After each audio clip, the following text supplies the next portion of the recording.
할렐루야.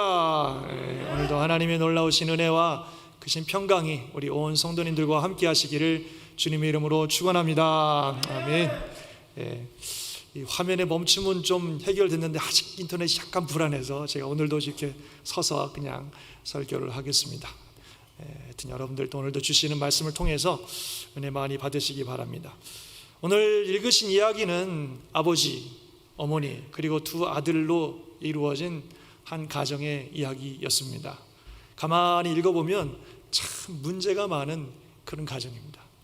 아버지는 큰아들을 더 좋아하고 어머니는 작은 아들을 더 좋아하고, 그래서 아버지는 자기 가정의 가문을 잇는 축복의 기도를 큰아들에게 주길 원하고, 어머니는 그 기도를 둘째 아들이 받기를 원하고, 그래서 어머니하고 둘째 아들이 짜고 나이 드셔서 잘 보지도 못하는 아버지 속여가지고, 그래서 그 축복 기도를 둘째 아들이 받게 하고, 나중에 첫째 아들이 그 사실을 알고 화가 나갖고 동생 죽이겠다고 그러고, 참 문제 많은 가정이죠. 무슨 드라마에 나오는 막장 드라마 하는 얘기 보는 것 같아요. 어떤 재벌 그룹이 회장님이 계시는데 그 회장님이 돌아가실 때가 되니까 그 재벌의 후계자가 누가 될 것이냐 때문에 가정이 다투는 얘기 같아요.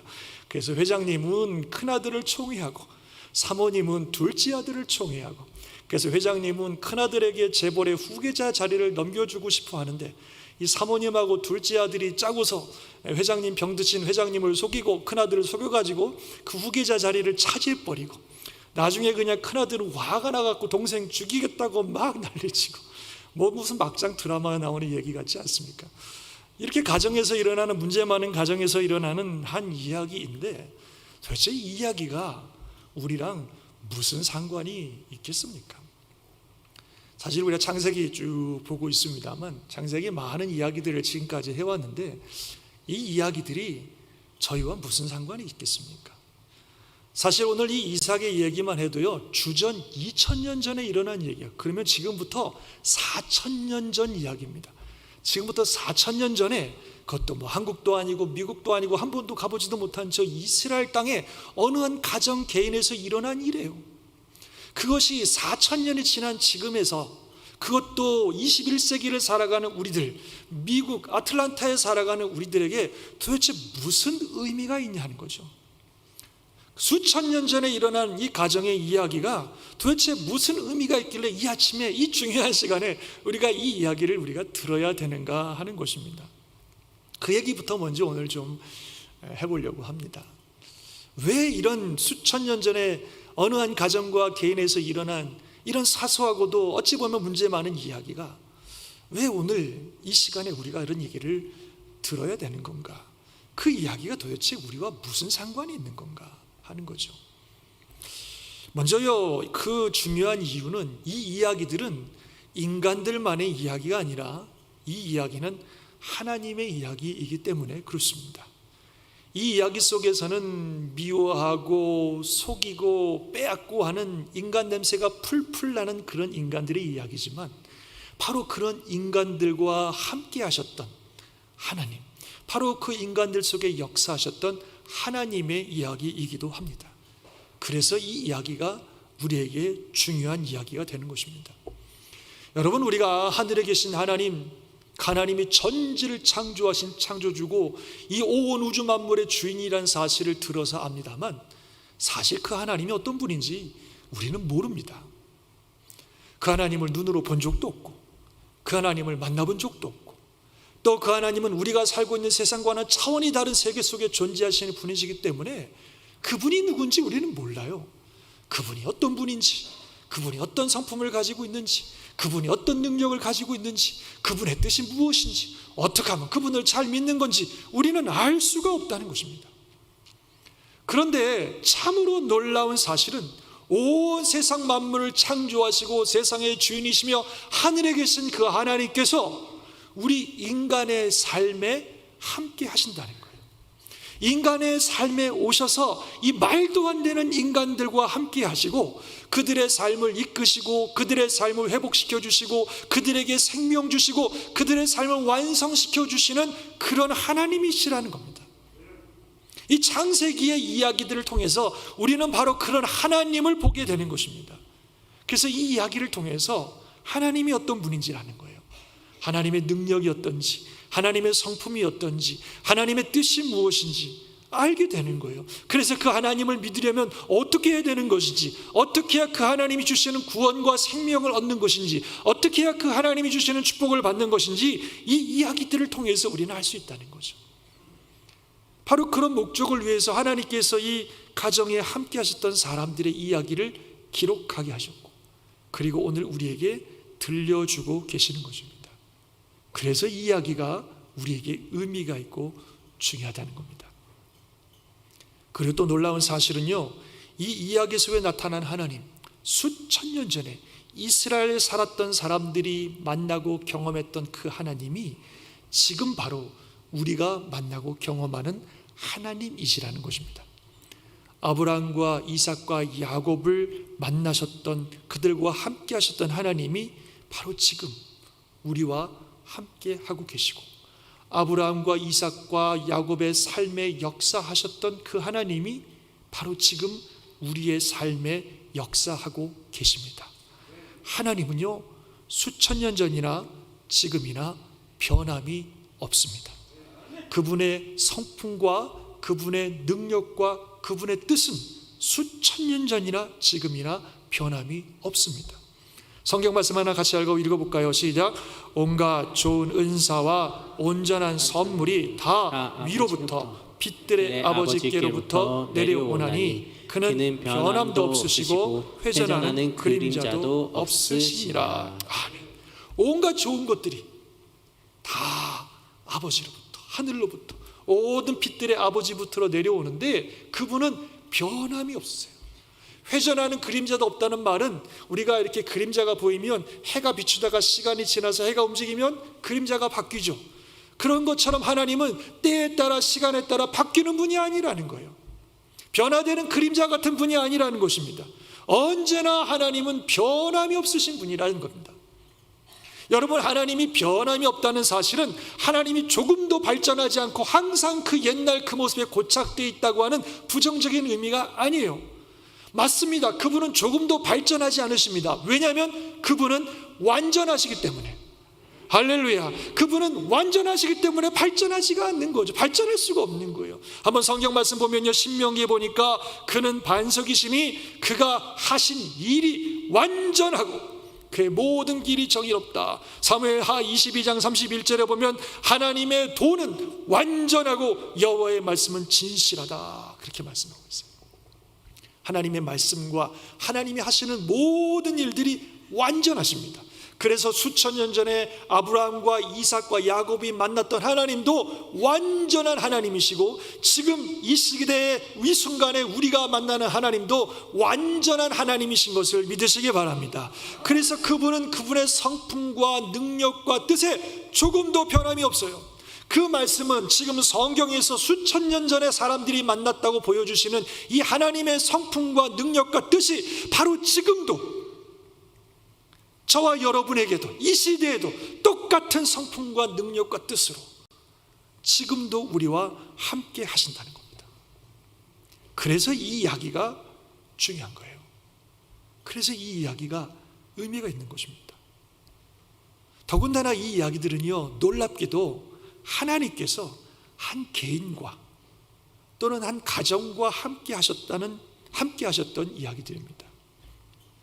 천지를 창조하시고 온 우주 만물의 주인이시고 저 하늘에 계신 영원하신 하나님께서 이 땅에 살아가는 한 개인, 한 가정, 그것도 문제도 많고 탈도 많은 이 사람들, 이 가정을 그분의 마음에 두시고 그 개인과 그 가정을 축복하시고 회복시키시고 그들과 함께 역사하시는 하나님이시라는 겁니다.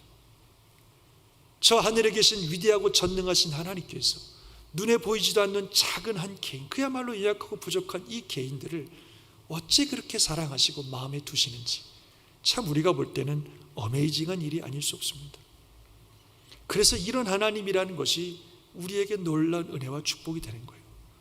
말씀드린 것처럼 성경에 나타난 하나님은 바로 우리의 하나님이십니다.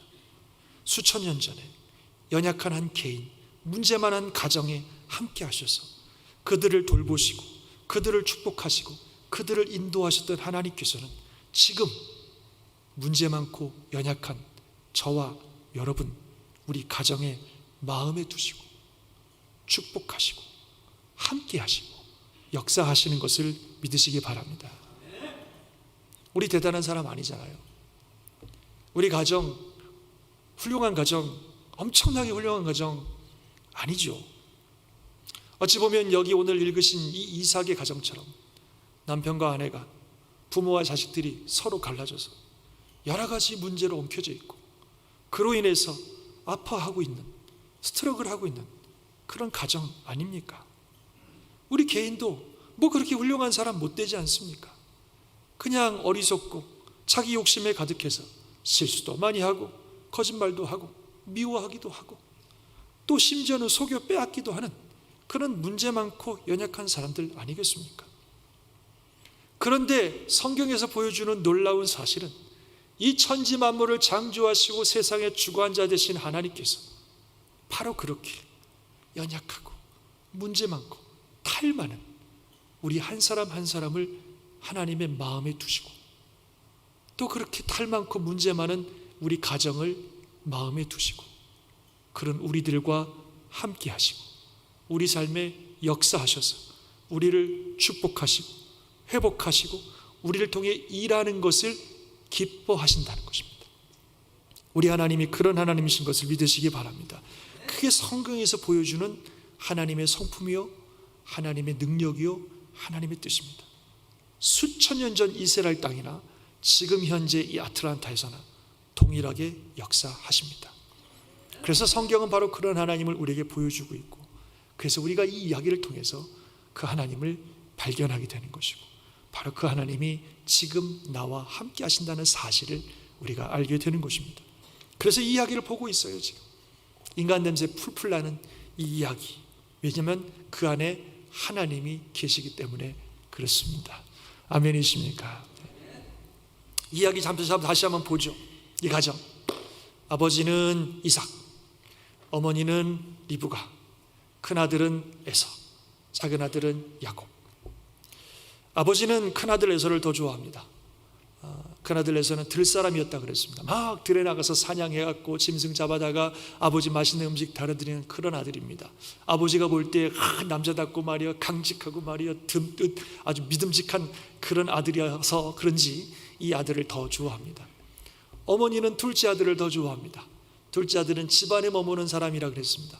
우리 집에도 보면은 이 아들만 있는 집에는 꼭 하나의 딸로 타는 그런 아들이 하나 있잖아요.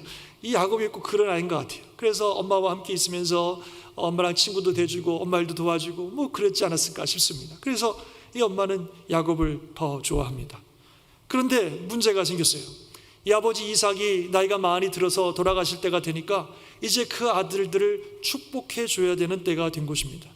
부모가 자녀를 축복해 주는 거 당연한 거고 뭐 얼마든지 할 수 있겠지만 그러나 이 당시에 돌아가시기 전에 아버지의 축복 기도는 마치 대기업 회장이 후계자 자리를 정해주는 것처럼 아주 중요한 일입니다. 이 축복의 기도를 통해 그 가정을 이끌어갈 가정의 후계자가 결정되고 또 예언적인 말씀을 선포함으로 자녀들의 미래가 결정되는 아주 중요한 기도가 이 축복의 기도예요. 그래서 이 사실 이 한 가정의 가장은 자기 마음대로 아무나 이렇게 축복하고 그러는 것이 아니라 하나님의 뜻에 따라 하나님의 인도하심에 따라 하나님이 정해주신 아이에게 하나님이 주신 말씀들을 그대로 선포하고 축복해야 되는 것입니다. 철저히 하나님의 뜻에 따라야 되는 거예요. 그런데 이 가정에 있어서 하나님께서 아버지 이삭의 뒤를 이어서 하나님의 뜻을 이룰 후계자로 하나님이 선택한 사람은 첫째 아들 에서가 아니라 둘째 아들 야곱이었습니다. 에서와 야곱이 어머니 리브가의 뱃속에 있을 때부터 하나님께서 이미 정하셨어요. 이런 말씀하셨죠. 여호와께서 그에게 이르시되 두 국민이 내 태중에 있구나. 두 민족이 내 복중부터 나누이리라. 이 족속이 저 족속보다 강하겠고 큰 자가 어린 자를 섬기리라. 하나님이 이미 그렇게 결정하셨어요. 두 아이가 태어나기 전에 하나님이 결정하셨어요. 이 하나님의 뜻을 리브가에게 말씀하셨고 물론 이삭도 잘 알고 있었으리라 생각이 됩니다. 하나님의 뜻이에요. 물론 하나님의 주권적인 결정에 의해서 하나님의 전적인 주권에 의해서 결정된 일이지만, 그러나 우리가 지난번 이렇게 보셨던 것처럼 하나님이 그렇게 하실 만한 이유가 있겠다 싶은 생각이 들죠. 둘째 아들 야곱은 그 장자권에 대한 중요성을 알고 어떻게든지 장자권을 얻으려고 열망을 가지고 달려드는 사람이었다면, 첫째 아들 에서는 그거에 대해서 전혀 관심이 없죠. 그래갖고 당장 배고프다고 팥죽 한 그릇에 장자권을 팔아버리는 그야말로 망령된 사람이 이 첫째 아들 에서였습니다. 오늘 읽지는 않았지만 오늘 읽으신 27장 그 바로 앞에 26장 마지막에 보면 이런 말씀이 있어요. 에서가 40세에 헷족속 부에리의 딸 유딕과 헷족속 엘론의 딸 바스맛을 아내로 맞이하였더니 그들이 이삭과 리브가의 마음에 근심이 되었더라.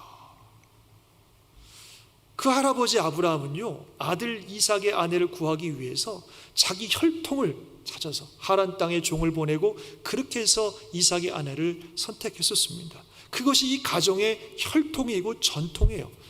에서가 그런 사실을 잘 알고 있을 텐데, 에서는 그런 가족의 혈통이나 가족의 전통이나 가족의 신앙적 유산에는 전혀 관심이 없고 그냥 그 땅에서 자기가 마음에 드는 여인들을 데려다가 그냥 아내로 삼아버렸어요. 그것이 이 이삭과 리브가의 마음에 큰 근심이 되었습니다. 정말 부모가 봐도 이 큰아들 에서는 이 가정에 하나님의 허락하신 신앙적인 유산을 이어갈 만한 그런 아들이 아니라는 것을 분명히 알 수 있습니다. 그래서 하나님께서는 이 가정의 신앙의 전통을 이어갈 아들로 둘째 아들인 야곱을 선택하셨고 그 뜻을 리브가와 이삭에게 분명히 말씀해 주셨습니다. 그런데 이삭은 이 순간 자기의 뜻에 따라, 자기의 마음에 따라 그래도 이 가정을 이끌어 가려면 저렇게 힘이 있고 믿음직한 아들이 돼야 되지, 뭐 이랬을 것 같은 생각이 들어요. 자기 생각에 따라 야곱이 아니라 에서에게 축복 기도를 하려고 했다는 것입니다. 에서를 좋아하는 아버지의 마음은 이해할 수 있겠지만 분명히 잘못된 선택이고 잘못된 행동이었습니다. 이삭과 리브가는 이 순간 함께 기도하면서 하나님의 뜻을 재확인하고 좀 마음은 아프겠지만 에서에게 하나님의 분명한 뜻을 전달하고 그리고 야곱을 축복하고 그가 가정의 신앙적 전통과 유산을 이어가도록 했어야 했다는 것입니다. 물론 그 순간 마음은 너무 아프고 힘든 일이겠지만 결국 그것이 이 가정이 조화롭고 안정돼서 하나가 되고 하나님의 선하시고 기뻐하시고 온전한 뜻이 이 가정에 이루어지는 길이었습니다. 언제나 하나님의 뜻이 최선입니다. 믿으시기 바랍니다. 따라해 봅시다. 언제나 하나님의 뜻이 최선입니다. 이삭이 그런 하나님의 뜻을 신뢰하지 못하고 자기 의지와 생각 따라 행동함으로 말미암아 이 가정이 이렇게 총체적으로 혼란스럽고 너무나 많은 어려움을 겪게 되었다고 하는 것입니다. 우리도 마찬가지예요, 여러분. 우리 삶, 우리 가정에 있어서 언제나 하나님의 뜻이 최선입니다. 앞에도 말씀드렸듯이 하나님께서는요, 저와 여러분 한 분 한 분을 또 우리의 가정을 그 마음에 두고 계십니다.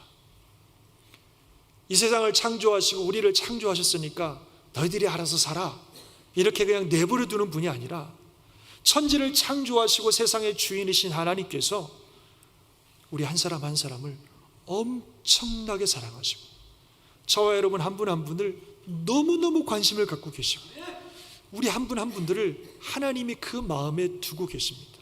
그래서 우리에게 복 주시기 원하고 우리의 삶을 정말 최선의 삶으로 이끌기를 원하시는 거예요. 사실 우리는 앞날을 전혀 알지 못합니다. 우리에게 무엇이 가장 좋은 것인지 알지 못합니다. 뭐 아는 척하고 똑똑한 척하고 내가 다 할 수 있을 것처럼 생각하지만 사실 한 치 앞도 내다볼 수 없는 존재이고 너무나 연약하고 문제가 많은 존재들이에요. 그런 우리들을 하나님께서 너무너무 사랑하시고 우리들을 하나님 마음에 두고 계신다는 거예요. 하나님이 얼마나 우리를 사랑하시는지를 보여주는 가장 좋은 증거가 뭐예요? 예수님이십니다. 죄 많고 어리석고 연약한 우리들을 살리려고 하나님이 당신의 아들 예수님을 이 땅에 보내신 것입니다. 그리고 우리의 모든 죄와 연약함과 허물을 그 예수님이 대신 십자가에서 담당하도록 하셨습니다. 그래서 이제는 그 예수님을 믿는 자는 누구든지 어떤 인생을 살았든지 어떤 삶을 살았든지 얼마나 연약하고 죄 많은 인생인지 전혀 묻지 않으시고 그 아들의 이름을 믿기만 하면 다 구원하시고 영생하시는 놀라운 복을 허락하여 주셨습니다. 같이 한번 읽어봅시다. 시작. 하나님이 세상을 이처럼 사랑하사 독생자를 주셨으니 이는 그를 믿는 자마다 멸망하지 않고 영생을 얻게 하려 하심이라. 아멘. 하나님이 이렇게 사랑하셔요. 이렇게 사랑하셔요. 또 우리를 살리기 위해서 자신의 아들도 아끼지 않는 분이시기 때문에 우리에게 좋은 거, 우리에게 복될 일들, 우리를 위한 일이라면 뭐든지 하시고 뭐든지 주실 것입니다. 로마서 8장에 보면 자기 아들을 아끼지 아니하시고 우리 모든 사람들을 위하여 내주신 그분께서 어찌 그 아들과 함께 모든 것을 우리에게 주시지 않겠느냐. 모든 것을 아시는 전지하시고 전능하시며 천지의 주인이신 하나님께서 저와 여러분들을 너무너무 사랑하시고 우리를 최선의 삶으로 이끌기를 원하시는 것입니다. 그 하나님을 믿으세요. 그 하나님의 우리를 향한 성품과 그 하나님의 전능하신 능력과 그 완전하신 뜻을 믿으십시오.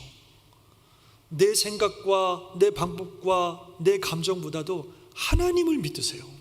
하나님이 우리를 이끄시는 것이 언제나 최선이고 하나님이 우리에게 말씀하시는 것이 언제나 최선입니다. 그 어떤 것보다도 이 하나님을 믿으시기 바랍니다. 우리 가정도 마찬가지예요. 하나님께서는 저와 여러분의 가정을 마음에 두고 계세요. 그래서 우리 가정을 최선으로 이끌기를 원하시는 것입니다. 그래서 우리 가정을 향하신 하나님의 뜻을 말씀하고 계십니다. 어떤 선택을 해야 되는지, 어떤 길을 가야 되는지. 우리의 판단, 우리의 욕구, 우리의 뜻, 이것보다도 하나님의 말씀을 더 신뢰하고 그 뜻에 따라야 됩니다. 그래야 저와 여러분의 삶과 가정이 행복하고 온전한 삶을 살게 되는 줄 믿습니다. 언제나 하나님의 뜻이 최선이에요. 하나님의 뜻을 믿어야 됩니다. 하나님의 뜻이 우리가 살 길입니다. 저희 교회 그 공군 출신이 계십니다. 전투기 조정하신, 멋있죠. 전투기 조정하신 공군 출신이 계시는데 그분과 전에 대화 나누다가 한번 이런 얘기를 하신 적이 있습니다. 전에도 한번 얘기 드렸던 것 같은데요. 전투기를 몰고 쫙 하늘을 날다 보면 엄청나게 빠른 속도로 전투기 가죠. 근데 전투기가 이게 그냥 가는 게 아니라 막 여러분 TV에서 보신 것처럼 막 뒤집어지기도 하고 엎어지기도 하고 막 이러고 날라요. 그래서 막 엄청나게 빠른 속도로 막 뒤집었다 엎었다 하면서 막 나르는데 그러다 보면요, 특별히 바다 위를 이렇게 나르다 보면 육안으로는 어디가 하늘이고 어디가 바다인지 구별이 안 된답니다. 왜냐면 둘 다 파라니까. 그래서 이게 막 빠른 속도로 이렇게 뒤집다가 막다 나르다 보면 이게 하늘인지 바다인지 도대체 육안으로 구별이 안 돼요. 그래서 육안으로 볼 때 저게 하늘 같아서 그리로 쫙 들어갔는데 그게 바다면 그러면 비행기가 바다에 곤두박질 쳐서 생명을 잃어버리는 엄청난 위험한 일이 있는 거죠. 그래서 이 전투기 조종사들은 빠른 속도로 막 이렇게 움직이면서 바다 위를 나를 때는 자기의 눈에 보이는 것과 자기의 판단을 절대로 믿으면 안 된다는 것입니다. 뭘 믿어야 되냐면 계기판을 믿어야 된다는 거예요. 계기판. 계기판이 지금 뭘 말하고 있는지, 계기판이 하늘이라고 말하는 데를 향해 날아가야지, 자기가 볼 때 저거 분명히 하늘 같다고 자기 생각대로 날아갔다가는 정말 바다에 곤두박질 쳐서 생명을 잃게 된다. 그런 이야기를 해주셨어요. 그 얘기를 들으면서 참 의미가 있다 이런 생각이 듭니다. 여러분, 우리가 지금 사는 이 시대가 어디가 하늘인지 어디가 바다인지 구분이 안 되는 시대입니다. 정말로 전투기 날아가듯이 너무나 빠른 속도로 시대가 지나가면서 진짜 우리를 막 이렇게 뒤집었다 저렇게 뒤집었다 막 이런 시대에 살고 있어요. 그래서 이게 지금 어디가 어딘지 구별이 안 돼요.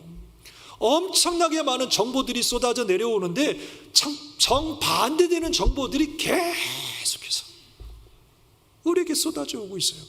뭐가 맞는 건지 뭐가 틀리는 건지 도대체 구분이 안 됩니다.